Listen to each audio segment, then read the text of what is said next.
നമസ്കാരം. Directive principles of state പോളിസിയുടെ second പാർട്ടാണ് ഈ വീഡിയോ. ആദ്യത്തെ പാർട്ടിൽ എന്തൊക്കെയാണ് ഇന്ത്യൻ ഭരണഘടനയിൽ ഉൾപ്പെടുത്തിയിട്ടുള്ള ഡയറക്റ്റീവ് പ്രിൻസിപ്പിൾസ് എന്നും അവ ഏതൊക്കെ തരത്തിൽ ക്ലാസിഫിക്കേഷൻ ചെയ്യാം എന്നും നമ്മൾ കണ്ടതാണ്. ഫസ്റ്റ് പാർട്ട് കണ്ടിട്ടില്ലാത്തവർ ദയവായി അത് കാണുക. ഈ പാർട്ടിൽ നമ്മൾ പ്രധാനമായും ചർച്ച ചെയ്യുന്നത് എങ്ങനെയാണ് ഡയറക്റ്റീവ് പ്രിൻസിപ്പിൾസ് നിർദ്ദേശക തത്വങ്ങളിലേക്ക് എത്തിച്ചേർന്നത്, അവയുടെ ആവശ്യകത, പ്രാധാന്യങ്ങൾ, പോരായ്മകൾ എന്നിവയൊക്കെയാണ്. ആദ്യം നമ്മൾ ഡയറക്റ്റീവ് പ്രിൻസിപ്പിൾസിലേക്ക് എങ്ങനെയാണ് എത്തിച്ചേർന്നത് എന്നാണ് പരിശോധിക്കുന്നത്. അപ്പോൾ തുടങ്ങാം.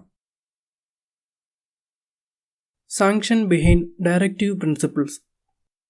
എങ്ങനെയാണ് ഈ ഡയറക്റ്റീവ് പ്രിൻസിപ്പിൾസിന് അംഗീകാരം ലഭിച്ചത് എന്നാണ് നമ്മളിനി കാണുവാൻ പോകുന്നത്.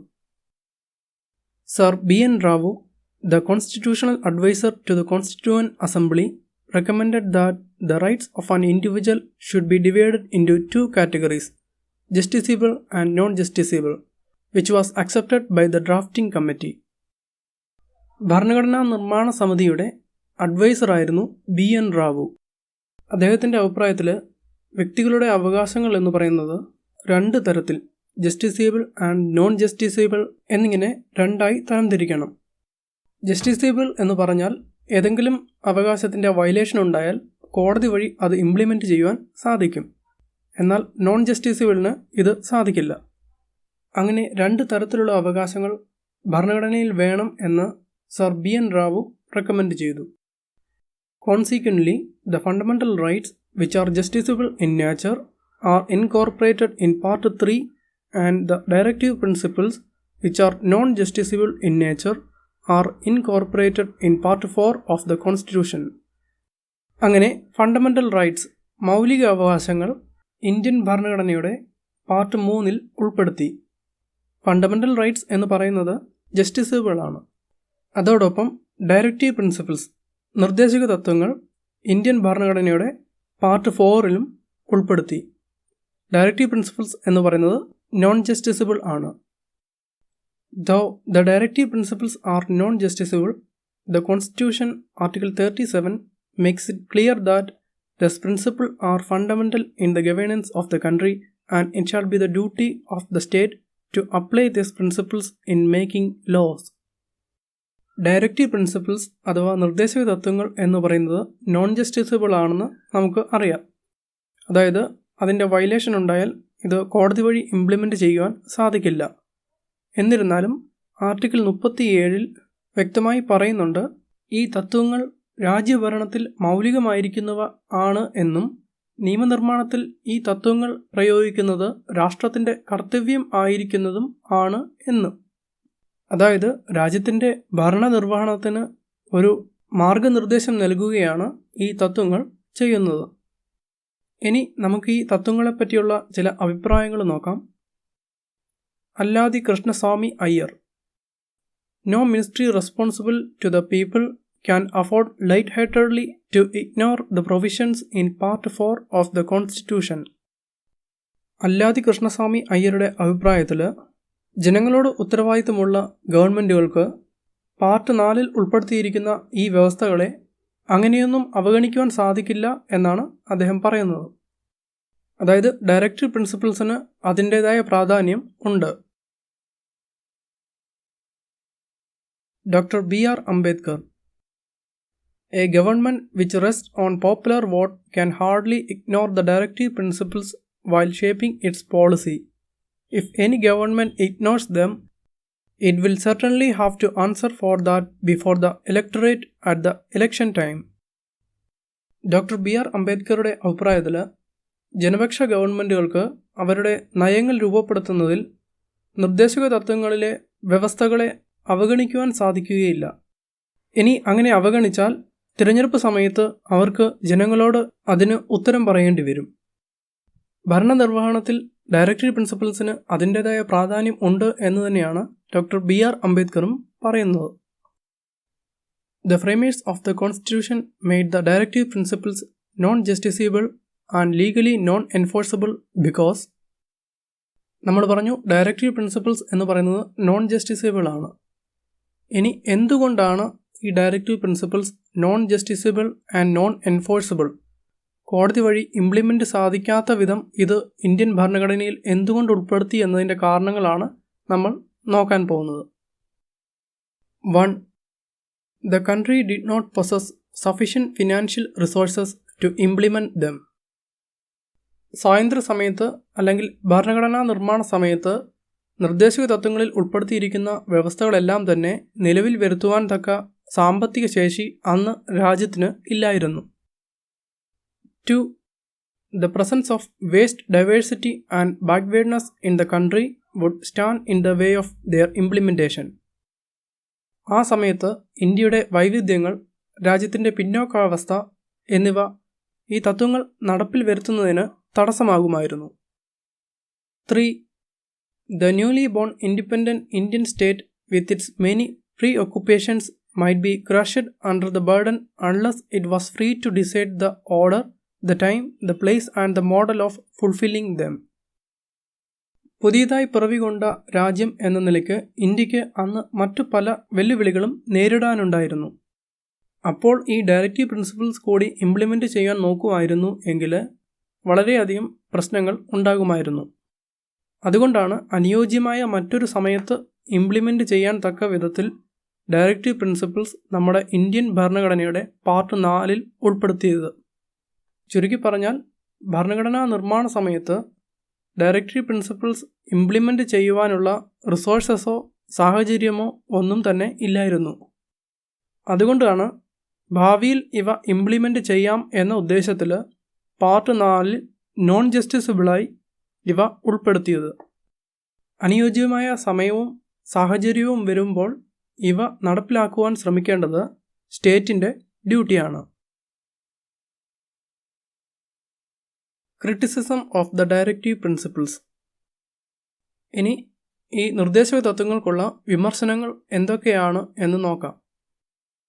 1. No legal force. നിയമപരമായി നടപ്പാക്കുവാൻ സാധിക്കില്ല, അതായത് കോടതി വഴി ഇംപ്ലിമെൻ്റ് ചെയ്യുവാൻ സാധിക്കില്ല. While K.T. Shah dubbed them as pious superfluities and compared them with a check on a bank payable only when the resources of the bank permit.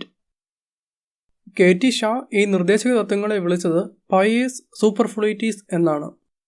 Pairs എന്ന് പറയുകയാണെങ്കിൽ പുണ്യമായ, ഭക്തി നിർഭരമായ എന്നൊക്കെയാണ് അർത്ഥമാക്കുന്നത്. എന്നാൽ സൂപ്പർഫ്ലൂയിറ്റീസ് എന്ന് പറയുകയാണെങ്കിൽ അനാവശ്യമായവ, വ്യർത്ഥമായവ എന്നൊക്കെയാണ് അർത്ഥം. ചുരുക്കി പറഞ്ഞാൽ വളരെയധികം പ്രാധാന്യം അർഹിക്കുന്നവയാണ് ഇവ. പക്ഷേ ഇതുകൊണ്ട് പ്രത്യേകിച്ച് പ്രയോജനവും ഇല്ല, കാരണം ഇത് നോൺ ജസ്റ്റിസിബിൾ ആണ്. അദ്ദേഹം ഇതിനെ ഒരു ചെക്കിനോടാണ് ഉപമിച്ചിരിക്കുന്നത്. ബാങ്കിൻ്റെ കയ്യിൽ പൈസ ഉണ്ടാകുമ്പോൾ മാത്രം പാസ്സാകുന്ന ഒരു ചെക്കിനോടാണ് ഇതിനെ ഉപമിച്ചിരിക്കുന്നത്. ആ ചെക്ക് കൊണ്ട് പ്രത്യേകിച്ച് പ്രയോജനമില്ല. 2. Illogically arranged. പ്രത്യേകിച്ച് ഒരു അറേഞ്ച്മെൻറ്റും ഇല്ലാതെയാണ് ഇവ ഇന്ത്യൻ ഭരണഘടനയിൽ കൊടുത്തിരിക്കുന്നത്. According to N. Srinivasan, the directives are neither properly classified nor logically arranged. The declaration mixes up relatively unimportant issues with the most vital economic and social questions. N. Srinivasanന്റെ അഭിപ്രായത്തിൽ നിർദ്ദേശക തത്വങ്ങൾ ശരിയായ വിധത്തിൽ തരംതിരിക്കുകയോ യുക്തിപൂർവം അടുക്കി വെക്കുകയോ ചെയ്തിട്ടില്ല. വളരെയധികം പ്രാധാന്യമർഹിക്കുന്ന സാമ്പത്തിക സാമൂഹിക വ്യവസ്ഥകൾ ഒട്ടും പ്രാധാന്യമില്ലാത്ത വ്യവസ്ഥകളോടുകൂടി കൂടിക്കൊഴിഞ്ഞ് കിടക്കുകയാണ്. ഭരണഘടനയിൽ ഒരു അടുക്കും ചിട്ടയോടുകൂടിയല്ല ഇവ കൊടുത്തിരിക്കുന്നത്. പിന്നെ നമ്മൾ നമ്മുടെ സൗകര്യത്തിന് മനസ്സിലാക്കുവാൻ വേണ്ടിയിട്ടാണ് ഇവയെ സോഷ്യലിസ്റ്റിക് പ്രിൻസിപ്പിൾ എന്നും ഗാന്ധിയൻ പ്രിൻസിപ്പിൾ എന്നും ലിബറൽ ഇൻ്റലക്ച്വൽ പ്രിൻസിപ്പിൾ എന്നൊക്കെ തരംതിരിക്കുന്നത്. ഇന്ത്യൻ ഭരണഘടനയിൽ പ്രത്യേകിച്ച് യാതൊരു തരംതിരിവും ഇവയ്ക്ക് ഇല്ല. 3. കൺസർവേറ്റീവ്. ഈ വ്യവസ്ഥകൾ പലതും യാഥാസ്ഥിതികമാണ്. According to Sir Ivor Jennings, the directives are deemed to be suitable in India in the middle of the 20th century. The question whether they are suitable for the 21st century cannot be answered. Sir Ivor ജെന്നിങ്സിൻ്റെ അഭിപ്രായത്തിൽ ഈ നിർദ്ദേശക തത്വങ്ങൾ എന്ന് പറയുന്നത് 20ാം നൂറ്റാണ്ടിൻ്റെ മധ്യത്തിൽ അനുയോജ്യമായവ ആയിരിക്കാം. എന്നാൽ ഇത് 21-ാം നൂറ്റാണ്ടിന് യോജിച്ചതാണോ എന്ന് പറയുവാൻ സാധിക്കില്ല. അതായത് ഭരണഘടന നിർമ്മിക്കുന്ന സമയത്ത് ഇതൊക്കെ അനുയോജ്യമാണ് എന്നൊക്കെ തോന്നാം. എന്നാൽ അടുത്ത നൂറ്റാണ്ട് 21-ാം നൂറ്റാണ്ട്, നമ്മളിപ്പോൾ ജീവിക്കുന്ന ഈ നൂറ്റാണ്ടിൽ ഇവയിൽ പലതും അപ്രസക്തമാകാൻ സാധ്യതയുണ്ട് എന്നാണ് സർ ഐവർ ജെന്നിങ്സ് ഇവിടെ പറയുന്നത്. For constitutional conflict, K Santhanam has pointed out that the directives lead to a constitutional conflict, A. between the center and the states, B. between the president and the prime minister, and C. between the governor and the chief minister. K സന്താനത്തിൻ്റെ അഭിപ്രായത്തിൽ നിർദ്ദേശക തത്വങ്ങൾ ഭരണഘടനാ ഏറ്റുമുട്ടലിലേക്ക് എത്തിപ്പെടുവാനുള്ള സാധ്യത ഉണ്ട്. സെൻറ്ററും സ്റ്റേറ്റും തമ്മിൽ, പ്രസിഡൻറ്റും prime മിനിസ്റ്ററും തമ്മിൽ, ഗവർണറും ചീഫ് മിനിസ്റ്ററും തമ്മിൽ കോൺസ്റ്റിറ്റ്യൂഷണൽ കോൺഫ്ലിക്റ്റ് ഉണ്ടാകുവാനുള്ള സാധ്യത ഉണ്ട്. കാരണം ഈ നിർദ്ദേശക തത്വങ്ങൾ നടപ്പിലാക്കുവാൻ ആവശ്യമെങ്കിൽ സെൻറ്ററിന് സ്റ്റേറ്റുകളോട് നിർദ്ദേശങ്ങൾ കൊടുക്കുവാൻ സാധിക്കും. അതോടൊപ്പം തന്നെ നിർദ്ദേശക തത്വങ്ങളെ വയലേറ്റ് ചെയ്യുന്ന നിയമങ്ങൾ റിജക്റ്റ് ചെയ്യുവാനുള്ള അവകാശം പ്രസിഡൻറ്റിന് ഉണ്ട്. ഇവ പ്രസിഡൻറ്റിനും പ്രൈം മിനിസ്റ്ററും തമ്മിലുള്ള കോൺഫ്ലിക്റ്റിന് കാരണമാകാം. ഇതുപോലെ തന്നെ ഗവർണർ ചീഫ് മിനിസ്റ്റർ കോൺഫ്ലിക്റ്റും ഉണ്ടാകാം. ഇത്രയുമാണ് നിർദ്ദേശക തത്വങ്ങൾക്കെതിരെയുള്ള പ്രധാനപ്പെട്ട വിമർശനങ്ങൾ. ഇനി നമുക്ക് ഡയറക്റ്റീവ് പ്രിൻസിപ്പിൾസിൻ്റെ യൂട്ടിലിറ്റീസ്, ആവശ്യകത എന്തൊക്കെയാണ് എന്ന് നോക്കാം. Utility of directive principles. നിർദ്ദേശക തത്വങ്ങൾ ഇന്ത്യൻ ഭരണഘടനയിൽ ഉൾപ്പെടുത്തേണ്ട ആവശ്യകതയെക്കുറിച്ച് പല അഭിപ്രായങ്ങളുണ്ടായി. ഇന്ത്യൻ ഭരണഘടനയിൽ തന്നെ പറയുന്നുണ്ട്, നിർദ്ദേശക തത്വങ്ങൾ എന്ന് പറയുന്നത് രാജ്യത്തിൻ്റെ ഭരണനിർവഹണത്തിന് അടിസ്ഥാനമാകുന്നു എന്ന്. ഇനി ഈ നിർദ്ദേശക തത്വങ്ങളുടെ ആവശ്യകതയെപ്പറ്റിയുള്ള മറ്റു ആൾക്കാരുടെ അഭിപ്രായങ്ങൾ കൂടി നോക്കാം. LM Singhvi, Directives are the life-giving provisions of the Constitution. They constitute the stuff of the Constitution and its philosophy of social justice. LM സിംഗ്വിയുടെ അഭിപ്രായത്തിൽ നിർദ്ദേശക തത്വങ്ങൾ എന്ന് പറയുന്നത് ഇന്ത്യൻ ഭരണഘടനയ്ക്ക് ജീവൻ കൊടുക്കുന്ന വ്യവസ്ഥകളാണ്. കൂടാതെ നിർദ്ദേശക തത്വങ്ങൾ ഇന്ത്യൻ ഭരണഘടനയുടെ മൂലതത്വങ്ങളെയും സാമൂഹ്യ നീതിയെയും പ്രതിനിധീകരിക്കുന്നു. Doctor BR Ambedkar, Directives have great value because they lay down that the goal of Indian polity is economic democracy as distinguished from political democracy. Doctor BR അംബേദ്കറുടെ അഭിപ്രായത്തിൽ നിർദ്ദേശക തത്വങ്ങൾ എന്ന് പറയുന്നത് സാമ്പത്തിക ജനാധിപത്യത്തെയാണ് ലക്ഷ്യം വെക്കുന്നത്. ഇത് പൊളിറ്റിക്കൽ ഡെമോക്രസിയിൽ നിന്നും വ്യത്യസ്തമാണ്. നമുക്കറിയാം, പൊളിറ്റിക്കൽ ഡെമോക്രസി, രാഷ്ട്രപരമായ ജനാധിപത്യം നിലനിർത്തുന്നതിന് വേണ്ടി ഇന്ത്യൻ ഭരണഘടനയിൽ മൗലിക അവകാശങ്ങൾ, ഫണ്ടമെൻ്റൽ റൈറ്റ്സ് ഉൾപ്പെടുത്തിയിട്ടുണ്ട്. എന്നാൽ directive principles of state policy എന്ന് പറയുന്നത് എക്കണോമിക് ഡെമോക്രസിയെ മുൻനിർത്തിയാണ് ഉൾപ്പെടുത്തിയിട്ടുള്ളത് എന്നാണ് ഡോക്ടർ BR അംബേദ്കർ ഇവിടെ പറയുന്നത്. ഗ്രാൻവില്ലെ Austin, Directive principles are aimed at furthering the goals of the social revolution or to foster this revolution by establishing the conditions necessary for its achievement. ഗ്രാൻവില്ലെ ഓസ്റ്റിൻ്റെ അഭിപ്രായത്തിൽ directive principles എന്ന് പറയുന്നത് social revolution, സാമൂഹ്യ വിപ്ലവം അല്ലെങ്കിൽ സാമൂഹ്യ മാറ്റത്തിന് വേണ്ടിയിട്ടാണ് നിലകൊള്ളുന്നത്. ഈ ഡയറക്റ്റീവ് പ്രിൻസിപ്പിൾസ് അത്തരത്തിലുള്ളൊരു മാറ്റത്തിന് അനുകൂലമായ സാഹചര്യം ഉണ്ടാക്കും എന്ന് അദ്ദേഹം അഭിപ്രായപ്പെടുന്നു. Sir BN Rao, Directive principles are intended as moral precepts for the authorities of the state. They have at least an educative value. Sir BN റാവുവിൻ്റെ അഭിപ്രായത്തിൽ ഡയറക്റ്റീവ് പ്രിൻസിപ്പിൾസ് എന്ന് പറയുന്നത് രാജ്യത്തെ ഭരണാധികാരികൾക്ക് ഒരു സാൻമാർഗിക കാഴ്ചപ്പാട് ഉണ്ടാക്കുവാൻ വേണ്ടിയിട്ടുള്ളതാണ്. അതിന് ഒരു വിദ്യാഭ്യാസപരമായ പ്രാധാന്യം തീർച്ചയായും ഉണ്ട്. ഇത്രയുമാണ് ഡയറക്റ്റീവ് പ്രിൻസിപ്പിൾസിൻ്റെ ആവശ്യകതയെപ്പറ്റിയുള്ള പ്രധാനപ്പെട്ട വാദങ്ങൾ. ഇനി നമുക്ക് ഡയറക്റ്റീവ് പ്രിൻസിപ്പിൾസിൻ്റെ സിഗ്നിഫിക്കൻസ്, പ്രാധാന്യങ്ങൾ എന്തൊക്കെയാണ് എന്ന് നോക്കാം. Significance of directive principles. Directive പ്രിൻസിപ്പിൾസിൻ്റെ വളരെയധികം ഇമ്പോർട്ടൻ്റായ ചില പ്രാധാന്യങ്ങളെപ്പറ്റിയാണ് നമ്മൾ നോക്കാൻ പോകുന്നത്. 1. They are like an instrument of instructions or general recommendations addressed to all authorities in the Indian Union. They remind them of the basic principles of the new social and economic order which the Constitution aims at building. നമുക്കറിയാം 1935 government of India ആക്ടിലെ instrument of ഇൻസ്ട്രക്ഷൻസിനുമായിട്ട് ഒരു സാദൃശ്യം directive പ്രിൻസിപ്പിൾസിന് ഉണ്ട്. Directive principles എന്ന് പറയുന്നത് ഇന്ത്യയിലെ ഭരണാധികാരികൾക്കെല്ലാം കൊടുക്കുന്ന പൊതുവായ നിർദ്ദേശങ്ങളാണ്. ഭരണാധികാരികളെ ഇന്ത്യൻ ഭരണഘടന നിർമ്മിക്കാൻ ഉദ്ദേശിക്കുന്ന പുത്തൻ സാമൂഹിക സാമ്പത്തിക വ്യവസ്ഥയെക്കുറിച്ച് ഓർമ്മപ്പെടുത്തുകയാണ് നിർദ്ദേശക തത്വങ്ങൾ ചെയ്യുന്നത്. 2. They have served as useful beacon lights to the courts. They have helped the courts in exercising their power of judicial review, that is, the power to determine the constitutional validity of a law. Directive principles കോടതികൾക്കും വളരെയധികം സഹായകമായിട്ടുണ്ട്. കോടതികളുടെ judicial review എന്ന അധികാരം ഉപയോഗിച്ച് ഒരു നിയമത്തിൻ്റെ ഭരണഘടനാപരമായ സാധുത വിലയിരുത്തുന്നതിന് ഡയറക്റ്റീവ് പ്രിൻസിപ്പിൾസും വളരെയധികം സഹായം നൽകുന്നു.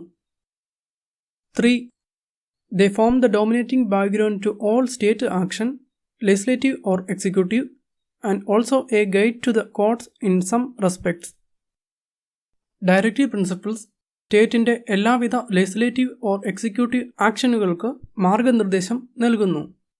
കൂടാതെ പലതരത്തിൽ കോടതികൾക്കും ഇവ സഹായകമാകുന്നു.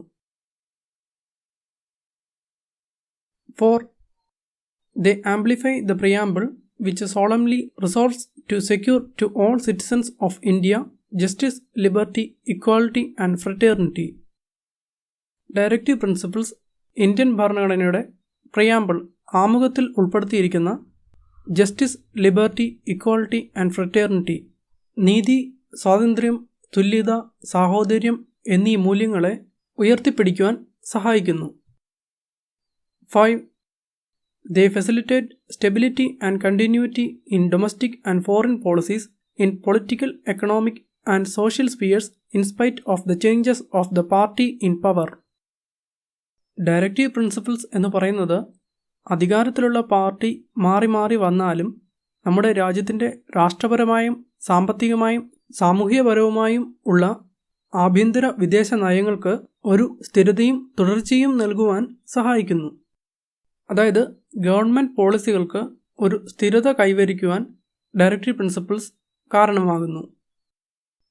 6. They are supplementary to the fundamental rights of the citizens. They are intended to fill in the vacuum in Part 3 by providing for social and economic rights. Directive principles എന്ന് പറയുന്നത് ഫണ്ടമെൻ്റൽ റൈറ്റ്സ്, മൗലിക അവകാശങ്ങളുടെ ഒരു അനുബന്ധമാണ്. Indian ഭരണഘടനയുടെ part 3 ഉൾപ്പെടുത്തിയിട്ടുള്ള മൗലിക അവകാശങ്ങൾക്ക് കൊടുക്കാൻ സാധിക്കാതെ പോയ സാമൂഹിക സാമ്പത്തിക അവകാശങ്ങളാണ് ഡയറക്റ്റീവ് പ്രിൻസിപ്പിൾസിലൂടെ കൊടുക്കുവാൻ സാധിക്കുന്നത്.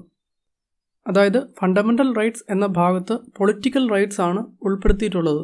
അവിടെ കൊടുക്കാൻ സാധിക്കാതെ പോയ സോഷ്യൽ ആൻഡ് എക്കണോമിക്കൽ റൈറ്റ്സ് ആണ് ഡയറക്റ്റീവ് പ്രിൻസിപ്പിൾസ് ഓഫ് സ്റ്റേറ്റ് പോളിസിയിൽ ഉൾപ്പെടുത്തിയിട്ടുള്ളത്. ഇത്രയുമാണ് ഡയറക്റ്റീവ് പ്രിൻസിപ്പിൾസിൻ്റെ ഇമ്പോർട്ടൻ്റ് ആയ significances. Conflict between fundamental rights and directive principles. നമുക്കറിയാം ഫണ്ടമെൻ്റൽ റൈറ്റ്സ്, മൗലികാവകാശം എന്ന് പറയുന്നത് വളരെയധികം ഇമ്പോർട്ടൻ്റ് ആയ ഒന്നാണ്. നമ്മുടെ കോൺസ്റ്റിറ്റ്യൂഷൻ്റെ ബേസിക് സ്ട്രക്ചറിൻ്റെ ഭാഗം കൂടിയാണ് അത്. പലപ്പോഴും ഈ ഡയറക്റ്റീവ് പ്രിൻസിപ്പിൾസ് ഇംപ്ലിമെൻറ്റ് ചെയ്യാൻ നോക്കുമ്പോൾ ഫണ്ടമെൻ്റൽ റൈറ്റ്സുമായി കോൺഫ്ലിക്റ്റ് ഉണ്ടാകാറുണ്ട്. അതായത് ചില ഫണ്ടമെൻ്റൽ റൈറ്റ്സിനെ അത് വയലേറ്റ് ചെയ്യും. ഇത്തരത്തിലുള്ള കോൺഫ്ലിക്റ്റുകൾ ഒരുപാട് കേസുകൾക്ക് ആധാരമായിട്ടുണ്ട്. അത്തരം ചില കേസുകളെ പറ്റിയാണ് ഇനി നമ്മൾ നോക്കാൻ പോകുന്നത്. ചമ്പകം ദൊരൈരാജൻ case 1951. Supreme Court ruled that in case of any conflict between the fundamental rights and the directive principles, the former would prevail. Champakarajan Dorairajan case 1951 supreme കോടതി ഒരു പ്രധാനപ്പെട്ട നിരീക്ഷണം നടത്തി. ഫണ്ടമെൻ്റൽ റൈറ്റ്സും ഡയറക്റ്റീവ് പ്രിൻസിപ്പിൾസും തമ്മിൽ എന്തെങ്കിലും തരത്തിലുള്ള കോൺഫ്ലിക്റ്റ് ഉണ്ടാവുകയാണ് എങ്കിൽ ഫണ്ടമെൻ്റൽ റൈറ്റ്സ്, മൗലിക അവകാശങ്ങൾക്കായിരിക്കും മുൻതൂക്കം എന്ന് കോടതി പറഞ്ഞു. അതോടൊപ്പം തന്നെ കോൺസ്റ്റിറ്റ്യൂഷണൽ അമെൻമെൻറ്റ്, ഭരണഘടനാ ഭേദഗതിയിലൂടെ ഫണ്ടമെൻ്റൽ റൈറ്റ്സിനെ ഭേദഗതി ചെയ്യാം എന്നും അതുവഴി ഡയറക്റ്റീവ് പ്രിൻസിപ്പിൾസ് ഇംപ്ലിമെൻ്റ് ചെയ്യാൻ ശ്രമിക്കാം എന്നും സുപ്രീം കോടതി അഭിപ്രായപ്പെട്ടു. എന്നാൽ അടുത്ത വിധിയിൽ ഇതിന് മാറ്റം സംഭവിക്കുന്നു. Golaknath case 1967. Supreme Court held that the fundamental rights cannot be amended for the implementation of the directive principles.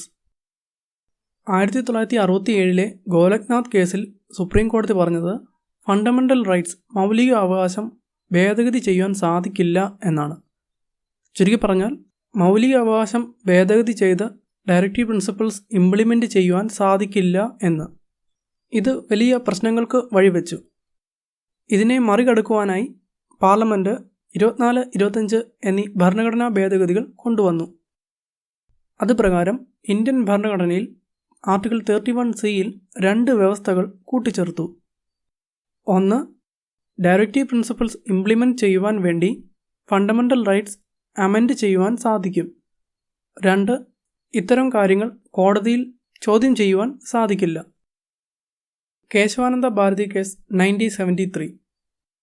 നമ്മൾ മുമ്പ് പറഞ്ഞ 2 വ്യവസ്ഥകൾ, അതിലെ രണ്ടാമത്തെ വ്യവസ്ഥ, അതായത് കോടതിയിൽ ചോദ്യം ചെയ്യാൻ സാധിക്കില്ല എന്ന് പറഞ്ഞ വ്യവസ്ഥ കേശവാനന്ദ ഭാരതി കേസ് 1973 റദ്ദാക്കി. കാരണം ജുഡീഷ്യൽ റിവ്യൂ എന്ന് പറയുന്നത് ഇന്ത്യൻ ഭരണഘടനയുടെ ബേസിക് സ്ട്രക്ചറിൽ ഉൾപ്പെടുന്നവയാണ്. അതുകൊണ്ട് കോടതിയിൽ ചോദ്യം ചെയ്യാൻ സാധിക്കില്ല എന്ന ഭാഗം റദ്ദ് ചെയ്തു കളഞ്ഞു. എന്നാൽ ഒന്നാമത്തെ വ്യവസ്ഥ, ഡയറക്റ്റീവ് പ്രിൻസിപ്പിൾ ഇംപ്ലിമെൻ്റ് ചെയ്യുവാൻ ഫണ്ടമെൻ്റൽ റൈറ്റ്സ് ഭേദഗതി ചെയ്യാം എന്ന വ്യവസ്ഥ നിലനിർത്തി. Minerva Mills case 1980. Supreme Court held that the Indian Constitution is founded on the bedrock of the balance between the fundamental rights and the directive principles.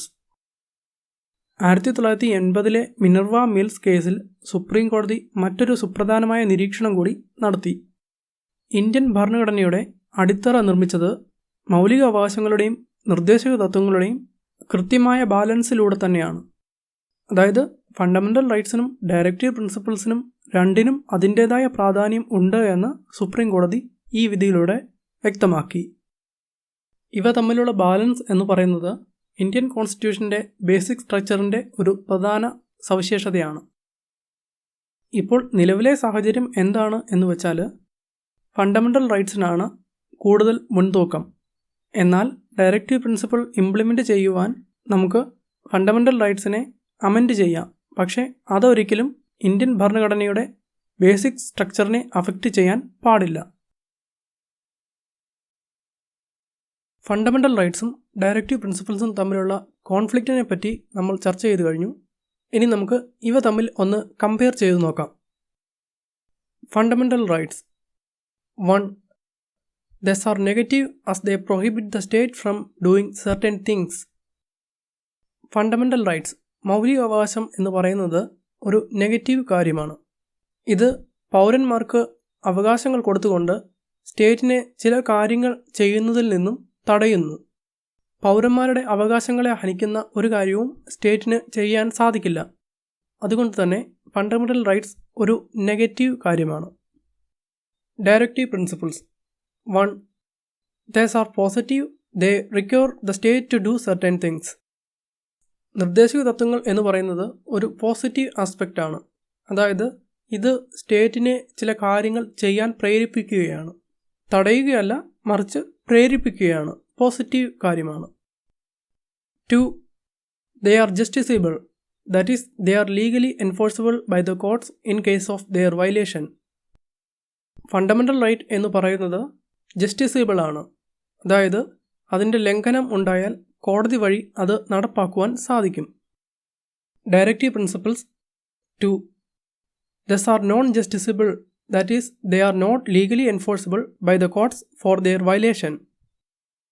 എന്നാൽ directive principle എന്ന് പറയുന്നത് non ജസ്റ്റിസബിൾ ആണ്. അതായത് അവയുടെ ലംഘനം ഉണ്ടായാൽ കോടതി വഴി നടപ്പാക്കുവാൻ സാധിക്കില്ല. Fundamental rights. 3. They aim at establishing political democracy in the country. മൗലിക അവകാശം എന്ന് പറയുന്നത് പൊളിറ്റിക്കൽ ഡെമോക്രസി, രാഷ്ട്രപരമായ ജനാധിപത്യം നടപ്പിലാക്കുവാൻ വേണ്ടിയാണ് ശ്രമിക്കുന്നത്. Directive principles. 3. They aim at establishing social and economic democracy in the country. എന്നാൽ ഡയറക്റ്റീവ് പ്രിൻസിപ്പിൾസ് എന്ന് പറയുന്നത് രാജ്യത്ത് ഒരു സാമൂഹിക സാമ്പത്തിക ജനാധിപത്യം രൂപീകരിക്കുവാനാണ് ശ്രമിക്കുന്നത്. Fundamental rights 4. These have legal sanctions.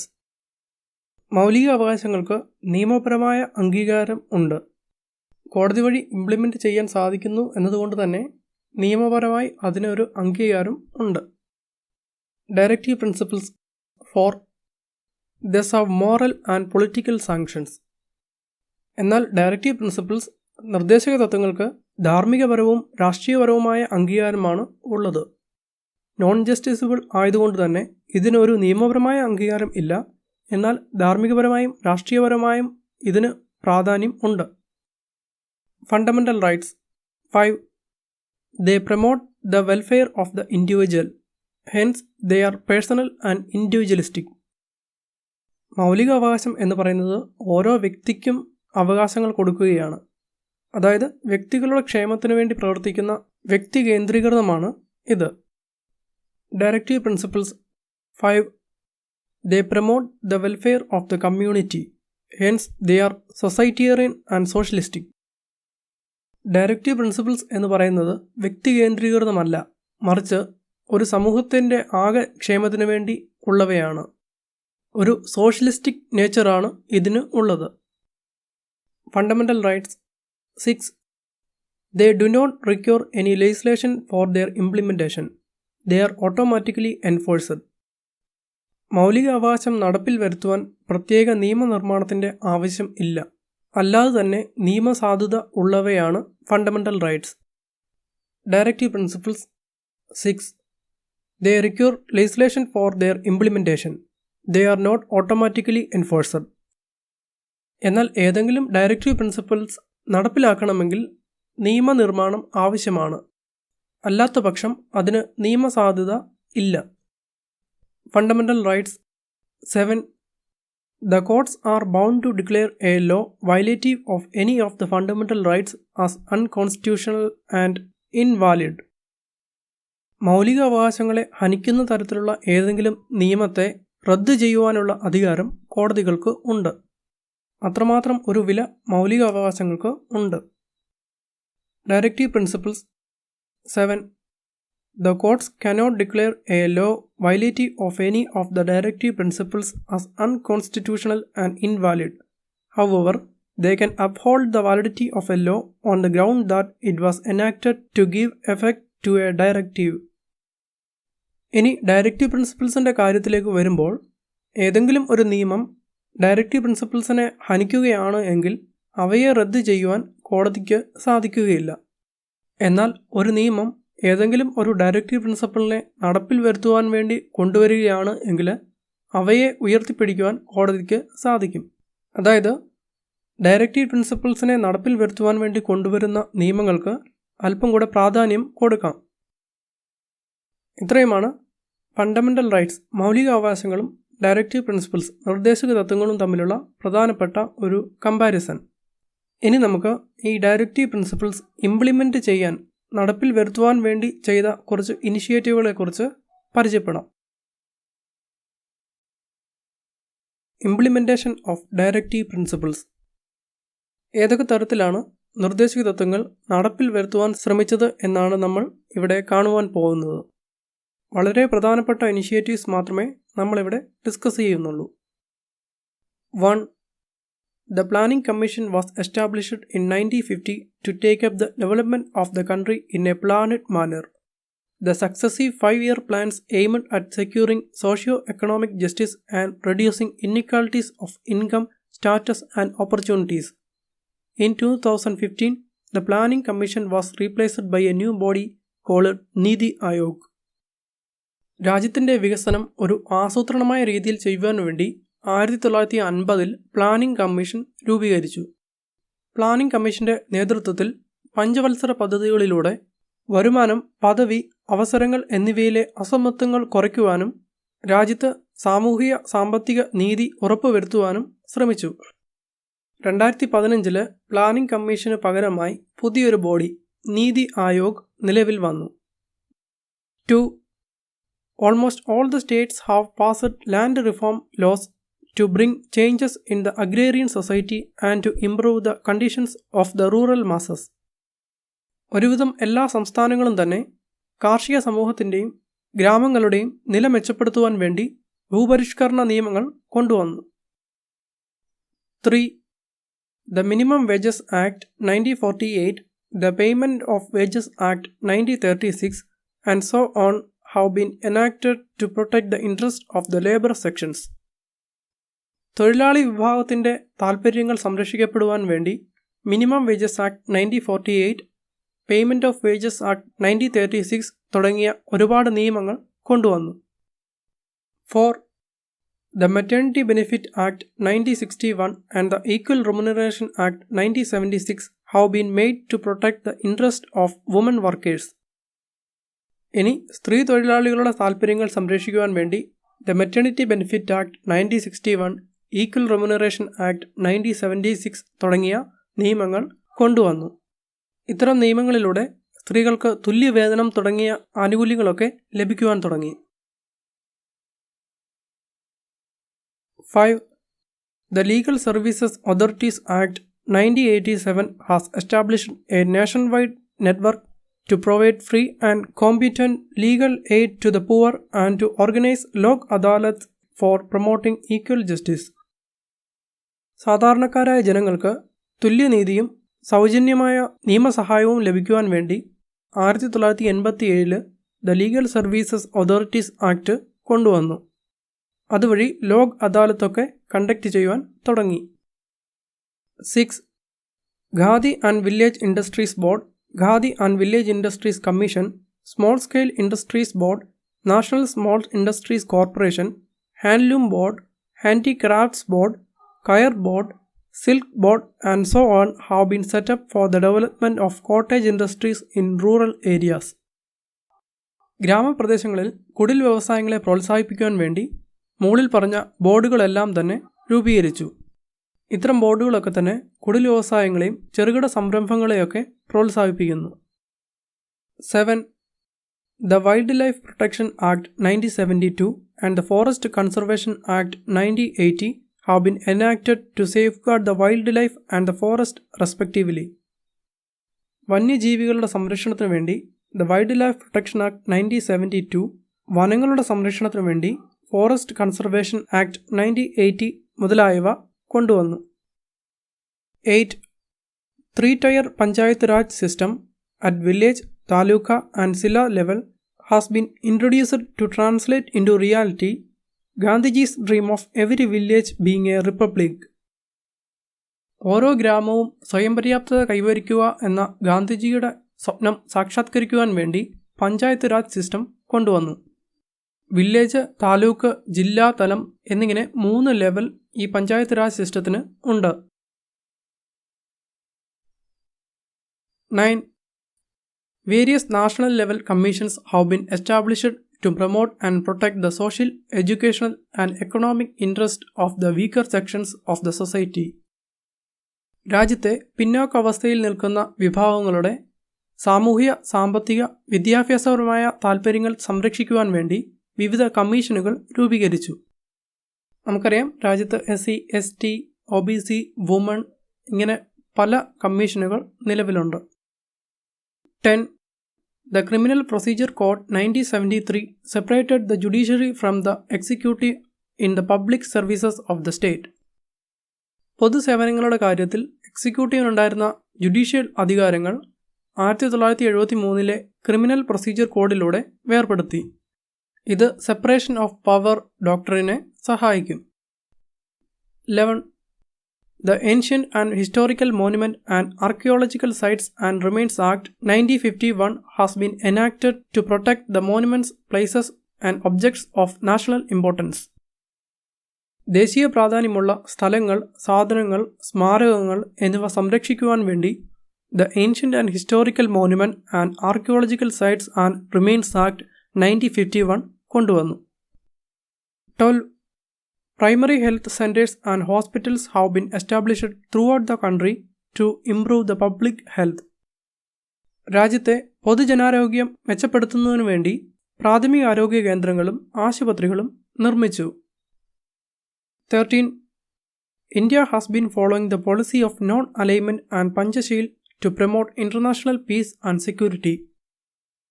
അന്താരാഷ്ട്ര തലത്തിൽ സമാധാനവും സുരക്ഷയും ഉറപ്പുവരുത്തുന്നതിനു വേണ്ടി ഇന്ത്യ ചേരിചേരാ നയം, പഞ്ചശീല തത്വങ്ങൾ തുടങ്ങിയ നയങ്ങളെ പിന്തുടരുന്നു.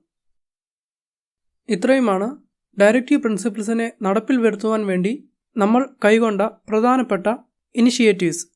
ഇവയിലൂടെ തന്നെ വ്യക്തമാണ് നിർദ്ദേശിക തത്വങ്ങൾ നയങ്ങൾ ആവിഷ്കരിക്കുന്നതിൽ ഭരണകർത്താക്കൾക്ക് മാർഗനിർദ്ദേശം നൽകുന്നുണ്ട്. ഡയറക്റ്റീവ് പ്രിൻസിപ്പിൾസുമായി ബന്ധപ്പെട്ട എല്ലാ കാര്യങ്ങളും നമ്മൾ ചർച്ച ചെയ്തു കഴിഞ്ഞു. ഇതോടുകൂടി ഈ പാർട്ട് അവസാനിക്കുന്നു. നന്ദി.